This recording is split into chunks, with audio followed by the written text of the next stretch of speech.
Hello guys, hello Aquarius. Welcome dito sa ating channel Aquarius. Alamin natin kung anong messages, vibration, gabay energy para sa inyong lahat. Ito ay general reading, so pwede kang makaresonate. Gamitin mo ang iyong intuition sa panunood. Aquarius. Oops.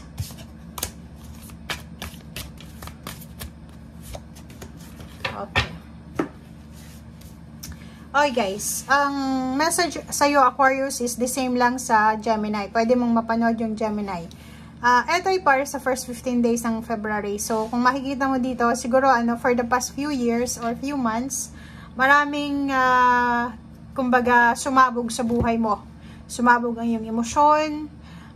Medyo nawalan ka ng control sa iyong emosyon, nawalan ka ng control sa iyong actions. Marami kang nakaaway siguro, nakapagsalita ka Aquarius ng hindi maganda. But this February 1 to 15, Earth Magic siya. So parang sinasabi na yung nangyari sa yung past mo, it's either positive or negative, yun yung naging dahilan kung bakit naging humble ka. So sobrang humble ka this February na tanggap mo kung ano yung nangyari sa'yo, maganda man siya or hindi maganda.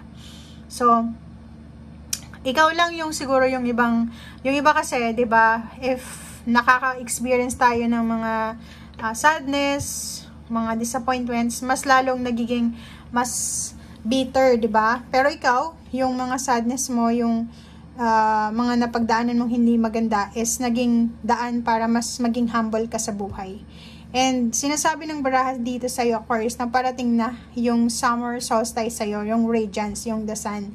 Malapit nang sumikat yung araw sa buhay mo. So, huwag kang mag-alala dahil ano man yung pinagdaanan mo, hindi madedefine yung pagkatao mo dahil sa nakaraan mo. Okay? So, yun. Ihanda mo ang sarili mo dahil may mga new beginnings, may mga positive energies, vibration, or may mga transformation na pwedeng dumating sa'yo. And number 18, number 9, honesty is essential. So, yun. Dito sa barahang to, sa buwan ng February, mas magiging honest ka. Mas ipaprioritize mo yung pagsasabi ng totoo.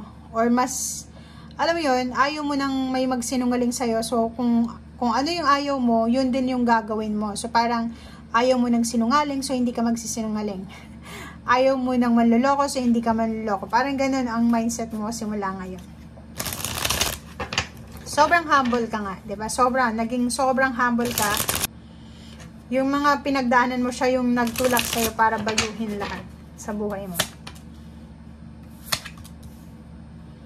Ang ganda.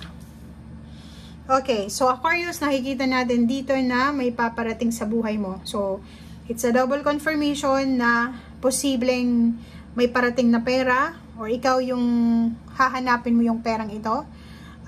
Posibleng relationship ito, darating yung relationship sa buhay mo. Posibleng may mga taong susuportahan ka sa iyong emotional journey, like may mga family members ka na isusupport ka nila sa kung ano man na mga needs mo emotionally and financially. So nakikita ko sa'yo, it's either ikaw yan na kailangan ka ng pamilya mo. So pwedeng may kapatid ka na unemployed or may kapatid ka na nangangailangan ng iyong suporta financial. And siguro sa ngayon, ikaw muna yung magpo-provide sa kanila. Okay. So, nakikita natin dito guys na iikot yung Wheel of Fortune sa buhay mo. So, wag kang mag-alala kasi kung dati ay masyado kang, parang alam mo yun, hindi mo masyadong pinapahalagahan yung mga financial na earnings mo. Ngayon, simula ngayong February, ay magiging sobrang tipid ka na. Mas magpa-prioritize ka sa pag-iipon, pagtitipid, mas ipa-prioritize mo yung sobrang pagbabago guys. Sobrang parang 360 degrees na pagbabago sa mga Aquarius. Kung dati sobrang shopping ka ng shopping, online, or sa physical store. Pero ngayon, sinasabi ng baraha sa'yo na posibleng magsisimula kang magbago. Okay, magsisimula kang magbago. Instead na mag-shopping ka, siguro mag-window shopping ka na lang. Parang ganun. And may iba sa inyo dito na nakafocus sa pagsisave ng pera. Okay? Nakikita din natin dito yung bagong trabaho, bagong source ng income. May nakikita tayo ditong kailangan mag-save ng pera. Siguro for February 1. Okay, February 1 until February 15. Ang focus nila is makapag-save ng pera. Kasi siguro for March, parang ganun, end of March, siguro uuwi ka ng probinsya, or siguro gusto mong makasama yung family mo, parang ganun. So, may pinaghahandaan kang travel. So, nakikita natin dito na yun yung isa na posibleng dahilan kung bakit kailangan mong mag-save is dahil may pinaghahandaan kang travel. Yung iba naman na Aquarius dito, posibleng kayo ay handang-handa na para sa inyong pagta-travel abroad. Or pwedeng yung iba sa inyo dito, aalis na ng Pilipinas. Papunta na sila ng abroad. Okay? Wow. So, nakikita ko sa'yo dito, if you're heartbroken, diba? Yung parang galing ka sa isang relationship na hindi naging successful. Like, diba?